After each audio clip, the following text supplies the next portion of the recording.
Welcome to Shri talks. ఈ రోజు ఈ వీడియోలో ఏసీ ఉన్న గదిలో నీళ్ల బకెట్ను ఎందుకు ఉంచాలి అనే విషయాన్ని తెలుసుకుందాము. డైరెక్ట్గా టాపిక్లోకి వెళ్లితే, మరింత సమాచారం కోసం శ్రీ టాక్స్ ఛానల్ సబ్స్క్రైబ్ చేసుకోండి. ఏసీ గదిలో నీళ్ల బకెట్ ఎందుకు ఉంచాలో తెలుసా? దీని వెనుక ఉన్న లాజిక్ వింటే ఆశ్చర్యపోతారు. వేసవి కాలంలో ప్రతి ఇంట్లోనూ ఏసీలు నిరంతరం నడుస్తూనే ఉంటాయి. వాతావరణంలో వేడి విపరీతంగా పెరగడంతో కేవలం ఫ్యాన్ గాలి సరిపోక అందరూ ఏసీల వైపు మొగ్గు చూపుతారు. అయితే చాలామంది ఏసీ ఉన్న గదిలో ఒక నీళ్ల బకెట్ను నింపి ఉంచుతారు. మీరు ఇది వినడానికి కొంచెం వింతగా అనిపించినా దీని వెనుక ఒక బలమైన శాస్త్రీయ కారణం దాగి ఉంది. ఆ వివరాలేంటో ఇప్పుడు చూద్దాం. ఏసీ గదిలో నీళ్ల బకెట్ ఎందుకు ఉంచాలి? వేసవిలో గదిని చల్లబరచడానికి ఎయిర్ కండిషనర్ ఏసీ అద్భుతంగా పనిచేస్తుంది. కానీ ఇది గదిలో తేమను మాయిశ్చర్ పూర్తిగా పీల్చేస్తుంది. దీనివల్ల గదిలోని గాలి పొడిగా మారుతుంది.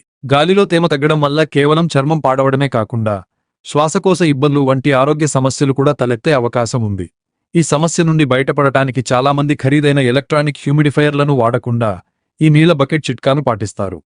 ఇది నేచురల్ హ్యూమిడిఫైయర్లా పనిచేస్తుంది. గదిలో ఎక్కువసేపు ఏసీ నడవడం వల్ల డ్రైనెస్ పొడిబారడం ఏర్పడుతుంది. దీనివల్ల చర్మం పగులుతుంది, గొంతు ఎండిపోయినట్లు అవుతుంది.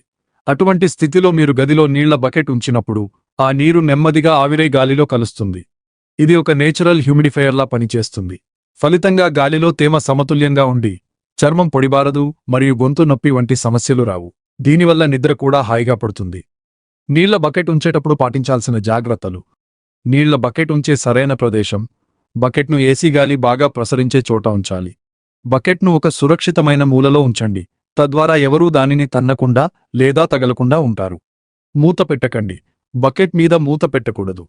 నీరు ఎంత ఎక్కువగా గాలికి తగిలితే అంత బాగా హ్యూమిడిఫైయర్లా పనిచేస్తుంది. శుభ్రత. బకెట్లోని నీరు శుభ్రంగా ఉండాలి మరియు ప్రతిరోజు నీటిని మారుస్తూ ఉండాలి. దూరం. షార్ట్ సర్క్యూట్ ప్రమాదం లేకుండా ఉండటానికి నీటిని ఎలక్ట్రిక్ వస్తువులకు దూరంగా ఉంచండి. మరింత సమాచారం కోసం శ్రీ టాక్స్ ఛానల్ సబ్స్క్రైబ్ చేసుకోండి.